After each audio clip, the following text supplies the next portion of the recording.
Muchas gracias por acompañarnos a esta tercera edición de la Feria Internacional del Libro en su versión 2020.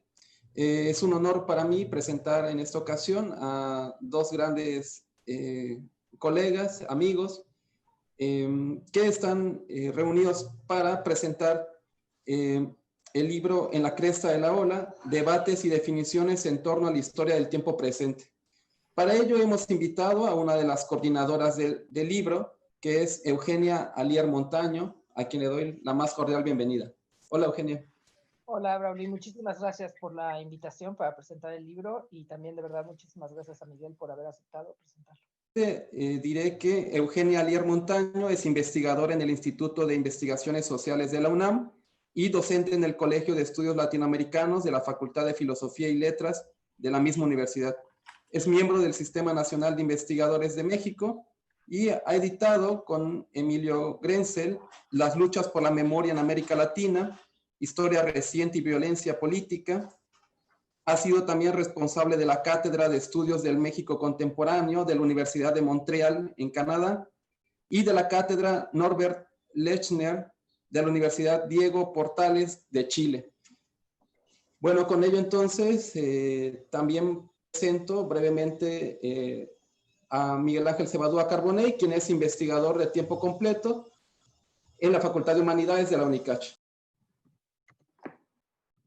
Muchas gracias por la invitación para presentar este libro, que de entrada a mí me da mucho gusto poder comentarlo y a su vez conocer mucho más de lo que la temática ahí planteada debería conocerse en las escuelas de historia.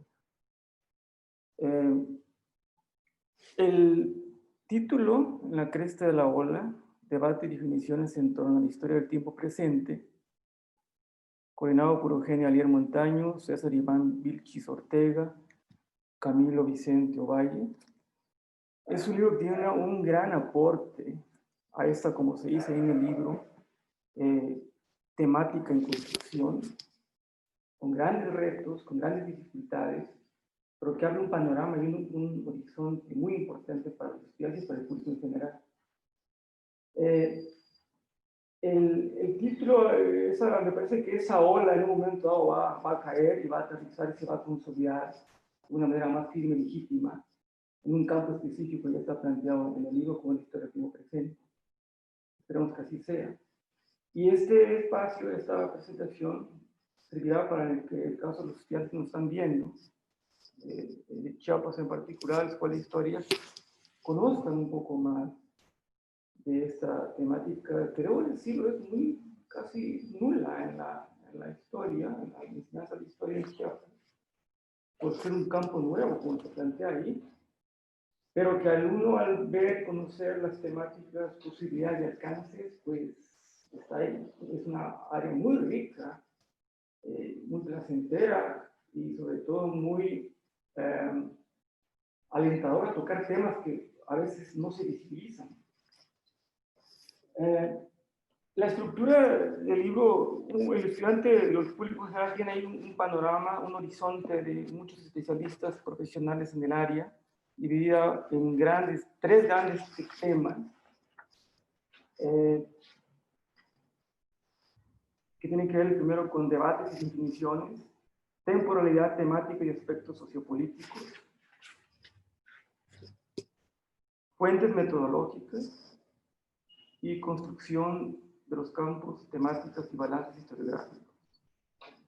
Hay un gran panorama de mucha gente, de muchos temas, temáticas, reflexiones, debates, conclusiones, estudios en curso,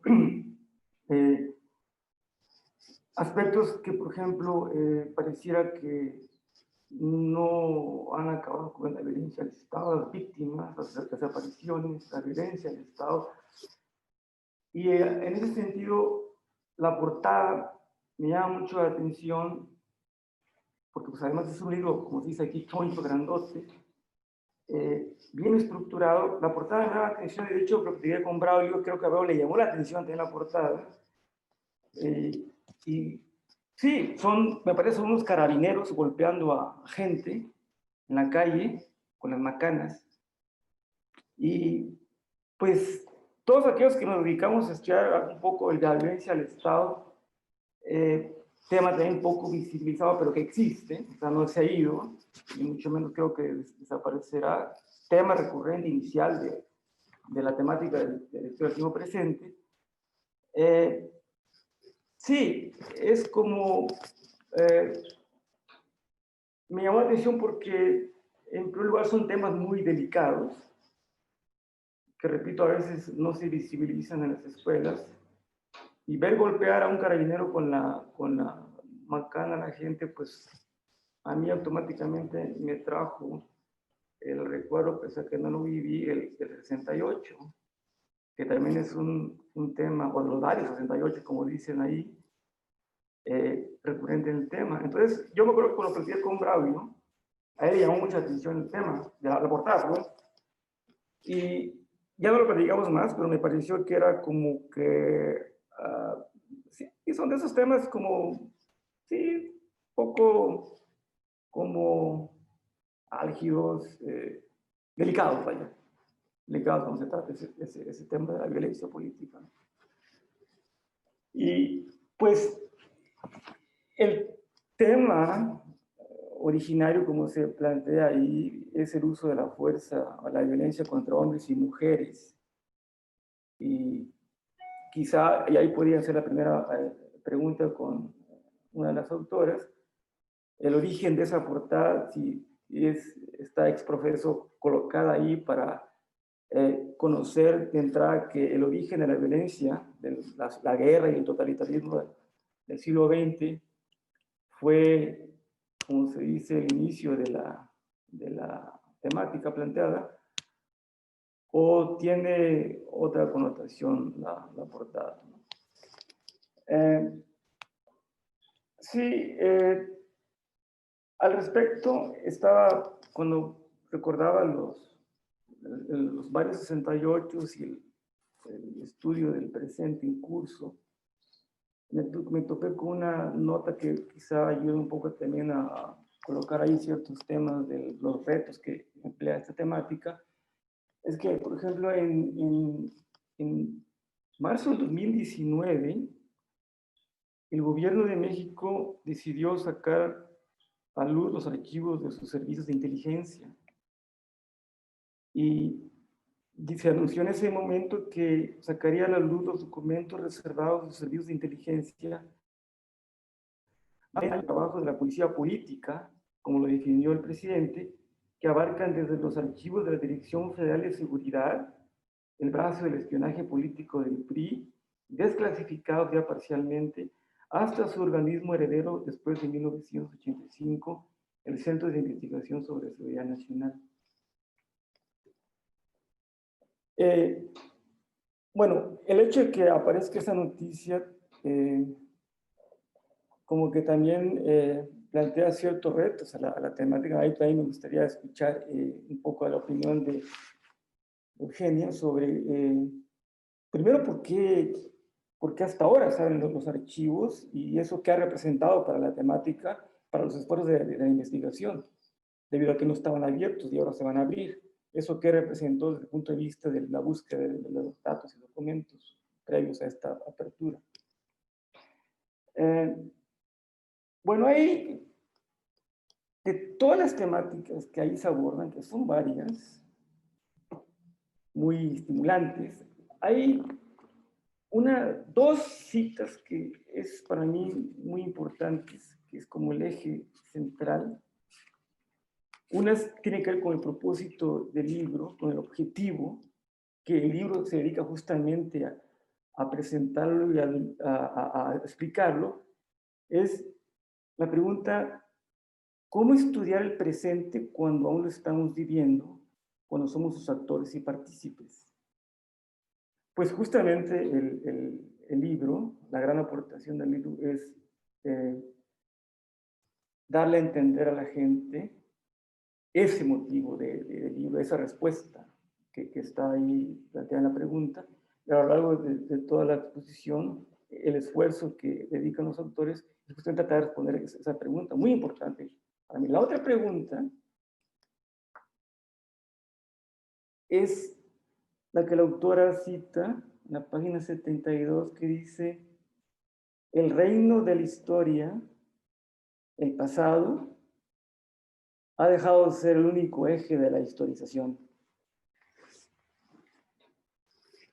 Con ello me lleva a uno de los puntos ahí planteados de los retos y probablemente obstáculos que lo plantea el autor como una anécdota cuando pidió la beca en CONACYT. Y ahí me gustaría un poco soltar la primera pregunta. Por esos obstáculos que uno se topa con la historiografía tradicional clásica, cuando se empiezan a abrir otros enfoques como este, yo cuando enseño historia contemporánea, y ciertamente con algunos estudiantes me interesan más por temas actuales, uno a veces no sabe qué responder cuando el muro del positivismo sigue predominando u otros. Me plantea un problema eso para poder decir a los estudiantes. Con este texto he abierto un poco el horizonte. Entonces, a mí me gustaría saber que, debido a que los estudiantes que nos están viendo ahorita, que nos explicaras esa experiencia de el reto de romper la historiografía tradicional. ¿Qué implica eso, pues? ¿Qué implica cuando, por ejemplo, hay fuertes reticencias a no dejar escapar, pues, cimientos del estudio del pasado, nada más? Esa sería una primera pregunta. La otra pregunta que también me llamó mucho la atención y que me llevó al punto de Max Weber es la cuestión de la ética y los juicios de valor que están implícitos en esta temática. Ahí también, ¿qué implica esto? ¿Qué implica?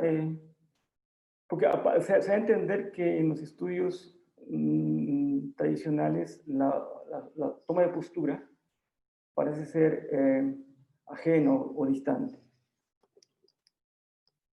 La otra cuestionamiento que me llama la atención también es un poco ampliar esta diferencia entre la historia contemporánea y la historia del tiempo presente. Es decir, si, como ahí se dice que es la Revolución Francesa y que se presta confusión en unos casos, pero ¿dónde terminaría entonces la historia contemporánea? El otro punto que me parece interesante también es a nivel metodológico el uso de la entrevista. Ahí también, ¿cuáles retos hay y posibilidades de alcance? Porque la entrevista, es decir, ¿cuál es el replanteamiento para hacer unas preguntas para que el testigo o el coetáneo responda a lo que queramos? Tengo entendido que en ciertas entrevistas uno debe, hay como ciertas limitaciones, uno quiere preguntar. ¿Es la entrevista un alcance ya totalmente realizado o todavía hay como reticencias a lo que pueda decir el entrevistado? Y con eso lograr cierta objetividad, pues bueno, es un poco la duda.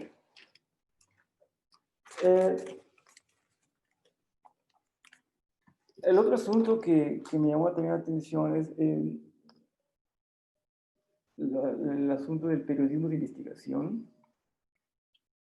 que también me acuerdo cuando estuviste aquí en Chiapas, hablaste un poco de eso y creo que yo también lo volví a preguntar, pero me gustaría que en este momento se ampliara para el público. ¿Cuál sería entonces la diferencia entre periodismo de investigación con esta temática, ¿no? Sobre la portada y la violencia, ¿no? En efecto, sí son unos carabineros chilenos, ¿no? Es una fotografía reciente, ¿no? Ni siquiera es una fotografía del 73 o de la dictadura, ¿no? Sino una fotografía mucho más reciente, ¿no? Me parece. La cuestión son dos cosas distintas, creo. La cuestión con las fotografías es que ahora la mayoría de los editores, incluso de los autores, nos estamos enfrentando a las dificultades de tener fotografías que puedan ser utilizadas, porque en muchas ocasiones ya hay como, o puede haber demandas por uso de fotografías y demás, ¿no? Entonces, es un poco también lo que nos propusieron, ¿no? Atrás está, por ejemplo, Lecumberri, ¿no? El Palacio de Lecumberri, el Archivo General de la Nación en México, con gente trabajando en los documentos, ¿no? Y sí, un poco la idea era mostrar la dificultad con el presente, con los archivos, que es otra de las preguntas que tú hacías, y por supuesto con la violencia, ¿no? Cuando surge la historia del tiempo presente, nombrada de esa manera en los años 70 en Francia, surge ligada al estudio de la Segunda Guerra Mundial. Y, por supuesto, a la violencia particularmente del Holocausto, ¿no? De la Shoah, conocida durante la Segunda Guerra Mundial en contra de los judíos, los gitanos, comunistas y también personas con capacidades diferentes. Entonces, sí surge ligada a la violencia y de alguna manera ha seguido ligada a la violencia. Por ejemplo, cuando se conforma en el Cono Sur, ¿no? Ya finales del siglo pasado, principios de esto, ¿no? Ya tiene un poco más de 20 años en el Cono Sur, es, digamos que en América Latina, donde la zona en la cual se ha desarrollado más, es historia reciente. Y justo la diferencia entre historia del presente e historia reciente es que historia reciente estudia la última dictadura. Y la última dictadura particularmente connotada con todo lo que tiene que ver con la violencia de Estado. Sin embargo, lo que nosotros planteamos en el libro un poco también es que si bien consideramos que es fundamental estudiar la violencia de Estado y cualquier otra violencia como la que estamos viviendo hoy en México, que ya no es una violencia, sino múltiples violencias, pero que este tipo de historia no se puede limitar a una sola temática, ¿eh? Y que justo lo que tenemos que hacer es tratar de expandirla. Y en México, tal y como se está conformando, igual que por ejemplo en Brasil o en Colombia, en otros países, es una historia del presente mucho más amplia que enmarca también historia cultural, historia social, historia política, por supuesto, perdón, porque la historia del presente surge ligada a la historia política, pero que puede ampliarse a otras formas de historia y a otro tipo de cuestiones, ¿no? Hay, por ejemplo, en México quienes hacen historia ecológica, ¿no? Y la historia cultural, ¿no? Conmemoraciones de la independencia, de la revolución, son muy importantes también en México, ¿no? Historia de los medios de comunicación, de Internet, por ejemplo. Entonces, que no forzosamente va solo ligada a la violencia. Si bien tiene un peso fundamental, de hecho, la mayoría de los trabajos que yo hago tienen que ver con violencia de Estado, no consideramos que tenga que ser exclusivo, porque eso limita el periodo y limita también lo que los chavos pueden querer estudiar, ¿no? Muchas veces, por ejemplo, y eso pasa en Argentina, en Uruguay, pues los chicos ya no están interesados en la dictadura, están interesados en temas más recientes todavía. Y eso hace que ese campo pues no se abra, ¿no? Que quede subsumido a la violencia de Estado. ¿No? Y además tiene que ver también con cómo surge y cómo fue la historia realmente en México, es decir, lo que ocurrió desde los años 60 para acá, no fue un único régimen militar, por ejemplo, como en otros países, ¿no? Fue un régimen autoritario, pero distinto. Entonces, no podemos ver la violencia de la misma manera, ¿no? Yo creo que, de hecho, tenemos que hacer una historización ya de la violencia en México de los últimos 60 años y ver cómo se ha ido transformando, porque, de hecho, seguimos viviendo la violencia. Ya lo digo, otros tipos de violencia, pero que siguen siendo importantes, ¿no? Como son muchas preguntas, voy a tratar de ir más o menos avanzando, pero si tienen comentarios, de verdad, Braulio, Miguel, háganlos, ¿no? Y así podemos tener una charla. Eso creo que, ¿no? Ya lo decía también, pues con estas, ¿no? Fotos que tenemos de Lecumberri, ¿no? De los archivos, creo que me uno a lo que comentabas después. En efecto, en México la apertura de los archivos ha sido una problemática no menor, ¿no? Por el contrario, es un problema muy grande, Miguel. Se han abierto en distintos momentos, ¿no? Cuando en 1998 se formó la comisión, bueno, desde el 93 se formó una comisión para estudiar lo que había pasado con el 68, era una comisión independiente, y el gobierno dijo que teníamos que esperar 30 años para poder abrir los archivos. En el 98, entonces, cuando se cumplían los 30 años del 68, se formó una comisión parlamentaria, entre quienes estaban, entre muchos otros, Pablo Gómez, y ellos pidieron que ya se abrieran los archivos. Y entonces el Estado dijo que no, porque no era una comisión autorizada por el gobierno, ¿no? Entonces, como que siempre se iban poniendo trabas a que se abrieran los archivos. Pero ahí se abrieron algunas cosas, ¿no? Después, cuando llegó la Fiscalía Especial, la FEMOS, ¿no?, creada por Vicente Fox, se abrió otra parte de los archivos. De hecho, se trabajó con los archivos, la FEMOS pudo trabajar con los archivos, se pudo sacar muchas cosas, y ahora esa parte que de hecho se fotocopió y se creó exclusivamente para la FEMOS está como medio perdida. Entonces, como que va pasando eso, ¿no? Y estos últimos intentos son como, se trata de flexibilizar la apertura, pero no es total, sigue sin ser total. México es uno de los países con mayores restricciones a los archivos, y no solo para la historia del presente o cosas recientes, ¿no? Conozco gente que está estudiando migraciones a principios del siglo XX y de todas maneras le censuran todo, porque dicen que los hijos de los hijos pueden estar leyendo eso. ¿Cuál crees que sea la causa de eso? El motivo. Yo creo que es un fuerte control estatal. No lo puedo ver de otra manera, ¿no? Es decir, como seguir pensando que el Estado es el que controla la información, y el Estado, porque además el Estado, en este caso, cuando se trata de violencia de Estado, pues fue el Estado el que lo hizo, sí. Y es una forma de no querer aceptar lo que realmente ocurrió. Yo veo en este gobierno como algunas medidas que parecerían tender a querer cambiar esa situación, ¿no? Por ejemplo, el que se esté trabajando muchísimo más, investigando más sobre lo que ocurrió en Ayotzinapa, el que se esté diciendo, el que se haya podido localizar por lo menos algunos de los restos de uno de los estudiantes desaparecidos. Creo que son iniciativas que nos permiten pensar que se está tratando de hacer un camino, pero al mismo tiempo ya llevamos 2 años y tampoco se ha visto, ¿no?, como algo muchísimo más claro en ese sentido, ¿no? No se ha creado una comisión para estudiar, ya no sea el 68, la Guerra Sucia, etcétera, etcétera, ¿no? Elementos que también, que podrían ser fáciles de trabajar, porque además sería muy fácil decir, nosotros ya no somos eso, no somos ese Estado. Claro. Pero en el Estado pedimos perdón, ¿no? Claro. Entonces, creo que tiene que ver con eso, ¿no? Como con el control y con no querer aceptar y asumir lo que realmente ocurrió en el pasado.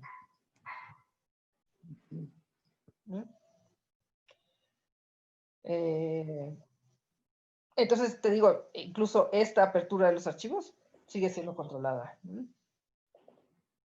Me voy a ir a alguna otra más. ¿No? Lo que decías de los retos, ¿no? A mí me parece que las limitaciones en las nuevas historiografías, e incluso las limitaciones que podemos tener, por ejemplo, con los archivos, ¿no? Y tal vez vale la pena decir que una de las críticas más fuertes que se le hicieron desde el principio de la historia del presente era la falta de archivos, que no había archivos con los cuales trabajar. Pero creo que es un error pensar que la historia se hace exclusivamente con los archivos estatales. Es una historia que nos viene del siglo XIX, cuando con el positivismo creíamos que la única forma de hacer historia era con documentos, cuando hoy, ¿no?, como tú lo mencionabas, pueden existir muchísimas más fuentes diferentes, ¿no? El testimonio, por ejemplo, las entrevistas, pero no solo eso, ¿no? Cuando trabajas con historia del presente te das cuenta que más que te falten archivos, te sobran archivos. Sí.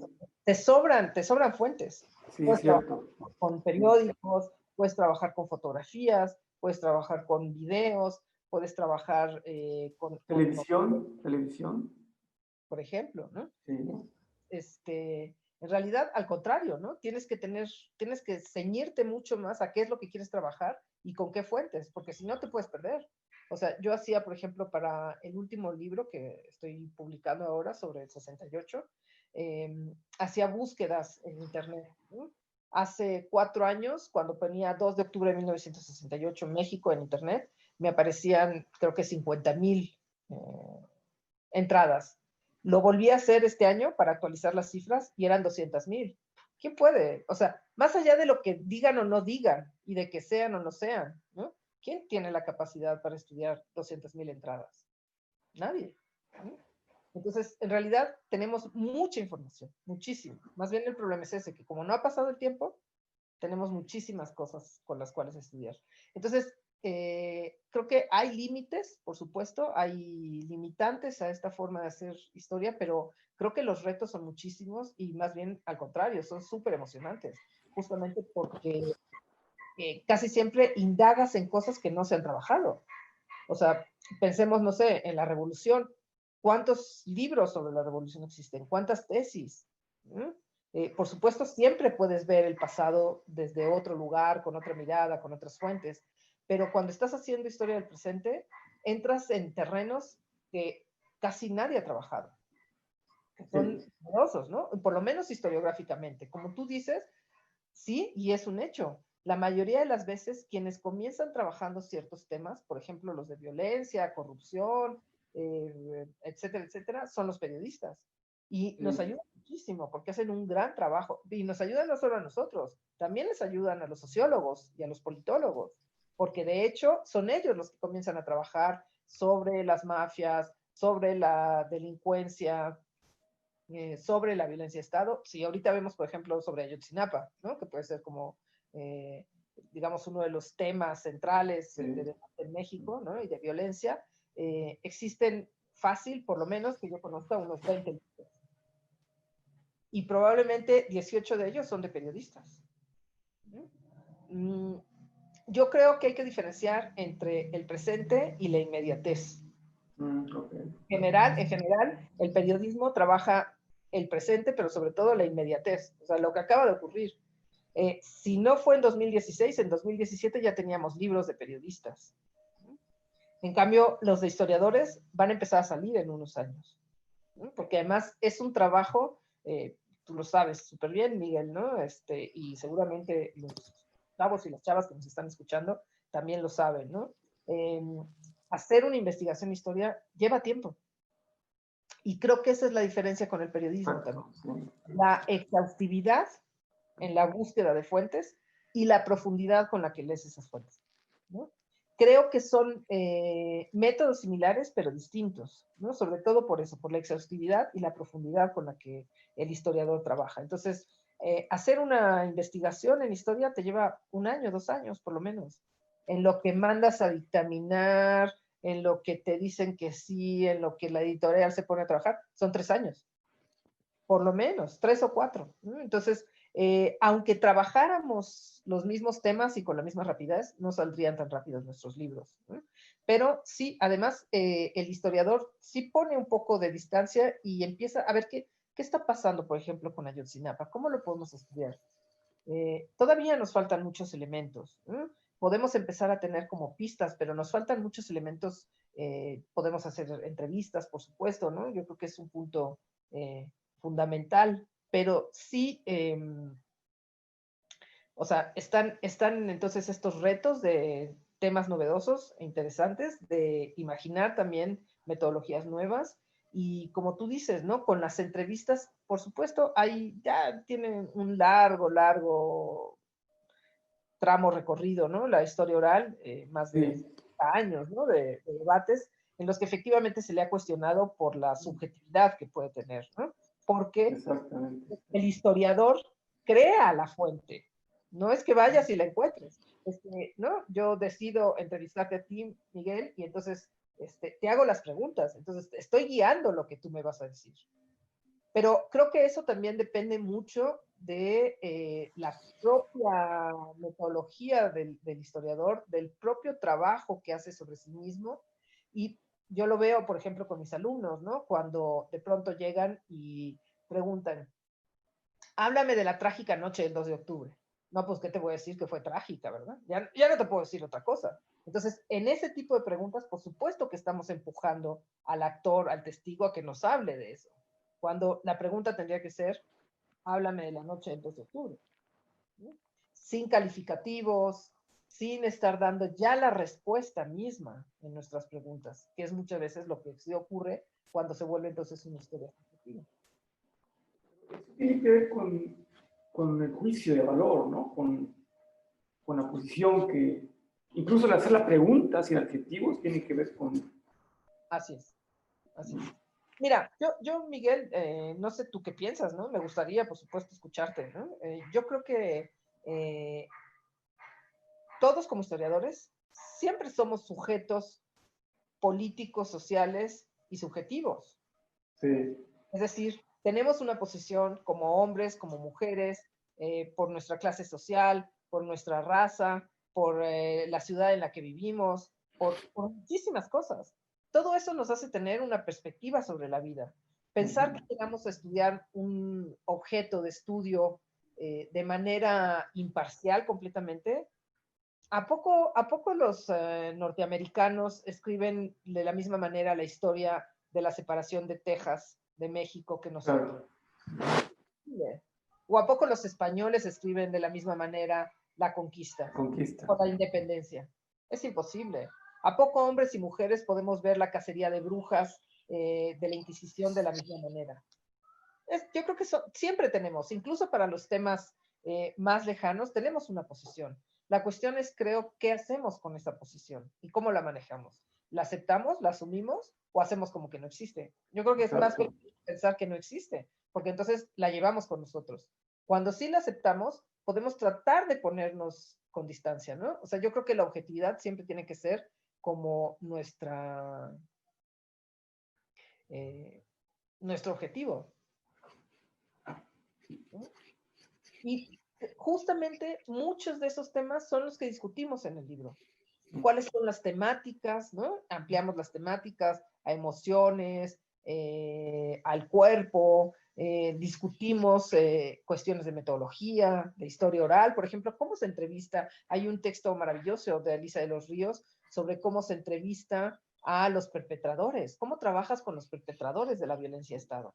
Porque imagínate, Alicia es hija de desaparecidos. ¿Cómo entrevista y qué siente cuando entrevista a los perpetradores? ¿No? Entonces hay todas esas reflexiones en torno a la historia oral, en torno a los periódicos, con un texto también fantástico de Sergio Arturo Sánchez Parra. Tenemos discusiones sobre qué es el tiempo, ¿no? Con Guadalupe Valencia e Ilan Semo, ¿no? Textos fantásticos. Y además es un conversatorio también, el libro me parece, entre gente de México, gente de Francia y gente de Argentina, ¿no? Y Brasil, ¿no? O sea, es realmente un debate que no incluye, o sea, no es un libro sobre historia del presente en México, es un libro de historia del presente sobre las formas de hacer esta historia en general. La metodología, como tú decías, las fuentes que estamos utilizando, cómo se han construido los campos en otras partes de América Latina y cuáles son esas temáticas y cómo entendemos el tiempo presente en el libro. Muy bien. Sí, una cosa que me llamó la atención sobre las fuentes es el uso de Internet. No sé si mencionan redes sociales. Y incluso el celular mismo puede llegar a convertirse en un instrumento, ¿no? Debido a que los chavos tienen casi pegado el celular, ¿no? Eso me da mucha atención y sí, choca pues con esta educación tradicional que solamente ve el pasado en una sola fuente, en un solo documento, por ejemplo. Y eso me parece que a muchos estudiantes les da como pues otro horizonte. En el caso, con mi experiencia, y porque mi historia contemporánea, la mayoría, bueno, algunos casos tienden a hacer trabajos ya más para acá. Yo platicaba con varios incluso sobre esto, y bueno, a veces las respuestas en ese momento no son las adecuadas porque el campo de Chiapas es todavía limitado. Pero sí, ahora que leo esas fuentes, sí me da mucho. Yo creo que a ellos se les abre ese panorama, ¿no? Hay una anécdota que planteas ahí, Eugenia, en uno de estos dos artículos que publicas ahí, cuando te preguntan para la beca de CONACYT a Francia, Sí, me parece que el jurado te pregunta que por qué no estudias mejor sociología, de lo que estás haciendo de la temática, y narras ahí que sales casi llorando de eso, pero al final le dan la beca. Eso me llama mucho la atención. Esas reticencias, la pregunta es, ¿todavía existen esas reticencias? ¿Crees que se ha logrado ya avanzar en algo o todavía permea eso en ciertos círculos académicos o institucionales? Creo que sí han cambiado las condiciones, ¿no? Esa anécdota que yo cuento tiene 20 años, ¿no? Entonces, Ok. ¿no? Eh, y aún así, ¿no? Yo la verdad que debo reconocer, ni siquiera me quedaron los nombres de los dos profesores, ¿no? De los dos doctores que me entrevistaron, pero en efecto, ¿no? Cuando yo llegué a hacer las entrevistas, ¿no? Para pedir la beca para irme a Francia con así, la profesora que estaba ahí, ¿no? Me dijo, pero esto no es historia, ¿por qué lo presentas aquí? ¿Por qué no lo presentas en sociología, en ciencias políticas? Que es como la clásica, ¿no? Ya casi nadie se atreve a decírmelo. Yo creo que mucha gente puede seguirlo pensando, pero no se atreven a decírmelo, ¿no? Pero sí, ¿no? Así como de, ¿y eso es historia? ¿No? O sea, eso que dices que haces es historia. Y de hecho, si lo vemos, yo estoy en el Instituto de Investigaciones Sociales, no en el de Históricas. Hoy en el de Históricas las cosas están cambiando también, ¿no? Hace 13 años la oportunidad era entrar en sociales, ¿no? Aunque de hecho yo no soy socióloga, ¿no? Tengo estudios de psicología social, pero no soy socióloga. Y entonces, ¿no? Yo me quedé azorada cuando me dijo esto la profesora, y por suerte el profesor le dijo que tú y yo consideremos que esto no es historia, no significa que no haya quienes lo consideren. Lo cual significaba que por lo menos ya mínimamente sabían o habían escuchado que en otros lugares como en Francia o en Alemania se hacía esta historia del presente, ¿no? Que ni siquiera era lo más reciente, digamos, no son los años 2000, en Francia ya se está haciendo, pero en ese momento lo que se hacía era Segunda Guerra Mundial. Segunda Guerra Mundial y esta historia de la memoria que iba del 45 a los 80 o a los 90. Cuando yo regresé de estudiar en Francia, no había absolutamente nada, nada sobre historia del presente, nada, ¿no? Ningún tipo de debate, discusión, seminario, nada. Bueno, sí, algunas cosas. Graciela Egaray publicó un libro en 2007, ¿no? Es una de las pioneras, pero me parece que estaba como muy sola ella trabajando, ¿no? Ella está en el Mora. Y entonces ahí yo empecé a trabajar y sobre todo empecé a trabajar con chavos más jóvenes, ¿no? Como justamente César y Camilo, ¿no? César y Camilo es gente más joven que yo y con ellos empecé a trabajar al principio dirigiéndoles las tesis y ahora se han convertido en mis colegas y con ellos entonces abrimos un seminario, invitábamos gente, empezamos a conocer a otras personas que estaban en otros lugares, ¿no? También como aislados, un poco lo que tú dices, Miguel, de Chiapas, ¿no? Que a lo mejor estás tú trabajando o están ustedes dos, pero no hay mucha más gente. Bueno, y así encontramos a gente en Chihuahua, a gente en Baja California, a gente en Sinaloa, a gente en Sonora, y entonces empezamos a conformar de alguna manera una red, ¿no? Una red que hoy existe, ¿no? La red de historia del presente, y a generar un seminario que después se volvió público, ¿no? Primero trabajamos solo nosotros, luego se volvió público, luego empezamos a crear algunos talleres y coloquios, y del último coloquio, del de 2017, fue que salió este libro, ¿no?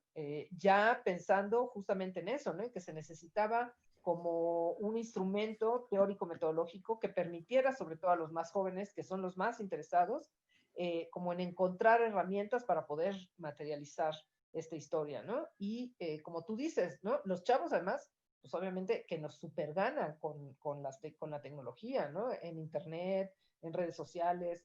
Y el texto de César Vilchis, justamente de mi coeditor, pone el dedo en la llaga sobre, porque él trabaja muchísimo con internet, ¿no? Entonces, ¿cómo trabajas con YouTube? ¿O cómo haces? ¿Cuál es la dificultad? Y las dificultades son que desaparecen muy rápido las páginas. Entonces, ¿cómo trabajar con páginas que desaparecen? ¿Cómo confiar en ellas? Pero que son preguntas que también los historiadores que trabajamos otras temáticas y otras fuentes nos hacemos. ¿Cómo dudas o no? ¿O cómo confías en una fuente? Y, por ejemplo, Camilo Vicente, ¿no? Que tiene un trabajo muy importante sobre desaparecidos políticos en México en los años 70 y 80, presenta aquí un trabajo justo sobre los archivos, sobre esto que estabas preguntando, Miguel, y la dificultad también para trabajar con los archivos en México, ¿no? Lo mismo que Rodolfo Gamiño, ¿no? Entonces, creo que sí ha cambiado. Tal vez, por ejemplo, hace poco me hablaron del Instituto Mora para pedirme que fuera parte de una comisión porque iba a entrar una persona a una plaza justamente sobre historia del tiempo presente. Algo pues inédito hace, ¿no? Entonces, no solamente lo están reconociendo, sino que pues nos llaman a quienes estamos haciéndolo para conformar esta comisión. Lo mismo, por ejemplo, en el Colmex ya han salido plazas dirigidas. Ellos no le ponen historia del presente, ¿no? En el Colmex como que prefieren pensar que simplemente están haciendo historia, ¿no? sin adjetivos. Pero dicen que para segunda mitad del siglo XX y más allá. Lo mismo en históricas de la UNAM, ¿no? Ya salió por lo menos alguna plaza que era segunda mitad del siglo XX. ¿No? Entonces, las cosas van cambiando, pero creo que como todo, va cambiando con las nuevas generaciones. Son ellas quienes sí van a pensar que la historia del tiempo presente se puede hacer, son ellas las que lo van a hacer, pero es difícil. Perdón, Eugenia, que te interrumpa, perdón. En ese sentido, si son las nuevas generaciones, ¿cuál crees que es el motivo? Que la historia se está percibiendo de una manera distinta, o que los jóvenes están en un momento histórico de aprehensión muy particular por todo este momento. ¿A qué crees que se deba este interés de los jóvenes?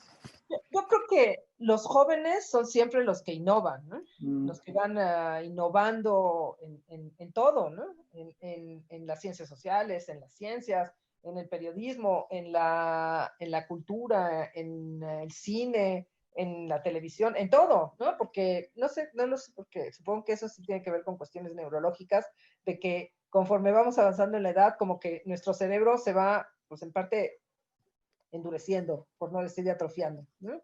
Y en cambio los jóvenes claro, llenos de neuronas nuevas y se les ocurren miles de cosas. ¿Por qué hoy en particular los jóvenes están más interesados por el presente en la historia que por el pasado? ¿Qué tiene que ver con el momento que estamos viviendo? ¿Te acuerdas que lo discutíamos este autor, François Hartog, ¿no? Que habla de la felicidad? Y él lo que dice es que desde hace un tiempo, por lo menos desde el 89, estamos llamando lo que él llama el presentismo, ¿no? Que es que para los seres humanos lo más importante es el presente. Nos da miedo el futuro, porque y más hoy que nunca que estamos haciendo una presentación del libro a través de Zoom, ¿no? Claro. Hoy todo lo hacemos a través de Zoom, o de cualquier otro dispositivo, no importa. Porque no tenemos certeza de lo que va a pasar, ni de lo que nos va a traer el futuro. Y esta crisis de la pandemia que estamos viviendo es como mucho más, nos ata más al presente que al futuro. Porque ¿qué viene? No lo sabemos. ¿No? O sea, como que todo el tiempo estábamos diciendo, bueno, esto va a durar tiempo. Bueno, va a durar 2 meses. Bueno, va a durar 6 meses. Bueno, va a durar 1 año. Bueno, ahora quién sabe, ¿no? O sea, ya todo se está planteando de otra manera. Entonces, el futuro no parece ofrecernos como salidas interesantes y agradables, ¿no? Lo que él plantea es que una vez que cae el bloque socialista, pues no hay utopías, ¿no? El cambio climático, o sea, el futuro parece abrumador. El pasado no nos permite como comprender las experiencias que estamos viviendo. ¿Qué nos queda? El presente. El presente de consumo, el presente de ser jóvenes siempre o querer ser jóvenes siempre, ¿no? Este lema del 68 de lo queremos todo y lo queremos ya, no es para mañana, es para hoy, ¿no? Entonces, creo que eso en parte, en buena medida, sí explica por qué el interés de los jóvenes por esta historia como más contemporánea, más reciente. Probablemente ni el 68 ni la Revolución Mexicana les dice mucho a los jóvenes de hoy. que están viviendo un mundo realmente completamente distinto siempre, lo sabemos, cada generación vive cosas nuevas, pero los cambios entre generación y generación son cada vez más grandes, son como abismos, en la tecnología, en lo que nos gusta. Entonces, creo que tiene que ver con eso. Creo que prefieren entender el mundo que están viviendo hoy que el que ya se vivió en el pasado, incluso desde la historia. No quisiera dejar pasar que hay 597 fuentes ahí en el texto original de la bibliografía. Es realmente una gran ayuda. Ahí hay muchos autores y autoras de muchos aspectos de lo que estamos hablando. Me parece que el libro, el que lo lea, tiene que revisar esa gran bibliografía que está ahí en varios idiomas. Y no quería dejar pasar porque es impresionante. 597 fuentes de ahí. O sea, que eso da a entender que, bueno, es una área, pues, con abundante literatura, ¿no? Sí. Sí, sabes que una de las cosas que tratamos de hacer es que realmente sea un libro de conjunto y no una antología de textos como pegados, ¿no? Es algo que nos importaba mucho. Y por eso justamente hicimos una bibliografía general de todo el libro y no la bibliografía en cada artículo. En cada artículo, claro. Sí. Hay muchas fuentes que se repiten, ¿no? Y que utilizamos todos, ¿no? Paul Ricoeur, Rousseau, etcétera, etcétera, ¿no?